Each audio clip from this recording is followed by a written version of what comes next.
국회 사무처 공보기획관입니다. 8월 둘째 주 정례 브리핑 시작하겠습니다.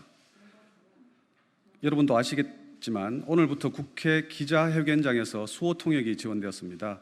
청각 장애인들이 기자회견을 보다 쉽게 접할 수 있게 되었습니다. 사전에 신청된 국회 기자회견에 대해서는 모두 수호 통역이 이루어집니다. 신청 없이 적석으로 이루어지는 기자회견에 대해서도 통역사분들의 여건을 감안해서 최대한 수호 통역을 지원할 예정입니다. 이를 계기로 앞으로도 국회는 장애인에게 남아있는 여러 가지 문턱들을 제거하는 환경을 만들어 나가겠습니다. 지난주 접수된 의안 관련입니다. 지난주 접수된 의안은 212건의 법률안을 포함하여 213건입니다. 먼저 청년기본법, 전통시장 및 상점과 육성을 위한 특별법 개정안 등 청년의 경제활동을 지원하기 위한 3건의 법안이 발의되었습니다. 관련된 법률안 누적으로는 50건입니다. 해당 법안들은 공공기관 사업에 청년 창업 중소기업이 입찰에 참여할 경우에 가산점을 부여하는 등의 우대제도 마련, 전통시장 내 청년 점포를 체계적으로 지원하기 위한 전문기관 수립 등의 내용을 담고 있습니다.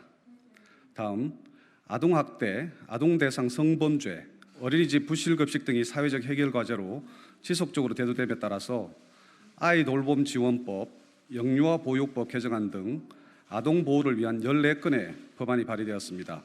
누적으로는 123건입니다. 발의된 법안들은 어린이집 급식의 관리 운영 기준 강화, 손자녀를 양육하는 조부모 대상 교육 프로그램 마련, 폭력으로부터 아동을 보호하지 않을 경우 이를 아동학대로 규정하는 등 사회적 보호 대상인 아동들을 위한 다양한 보호 방안들을 제시하였습니다. 다음, 지난 8월 5일 정부는 김대지 국세청장 후보자 인사청문 요청안을 제출하여 8월 6일 기획재정위원회에 회부된 상태입니다.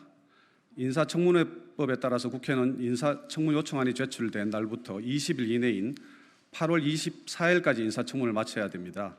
현재 계획대로라면 8월 13일 인사청문 계획서의 채택을 거쳐서 8월 19일 인사청문회가 개최될 예정입니다.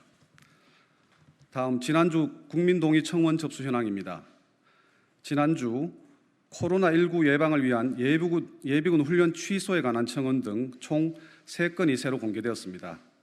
새로 공개된 3건을 포함하여 현재 국민동의 절차가 진행 중인 청원은 남성 피해자도 구제할 수 있도록 하는 여성폭력방지기본법 개정을 요청하는 청원 등 총 14건입니다. 다음, 국회 주요 일정입니다. 이미 알고 계시겠지만 전국 각지에서 집중호우로 인한 인명피해와 시설 피해가 발생함에 따라서 금일 국회 행정안전위원회는 오늘 오전 10시입니다. 중앙재난안전대책본부 서울상황실을 방문하여서 집중호우 현황을 살펴보고 대처 반응을 논의합니다. 다음, 국회 소속 기관별 주요 일정입니다.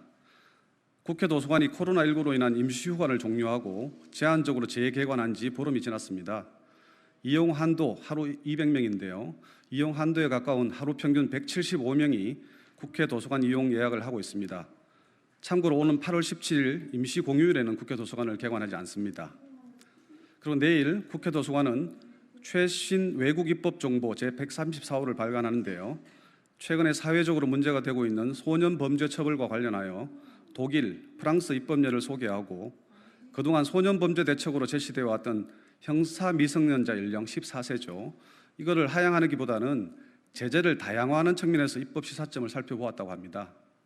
다음, 국회 입법조사처 보고서입니다. 수요일 8월 12일에 외국 입법 동향과 분석을 발간합니다.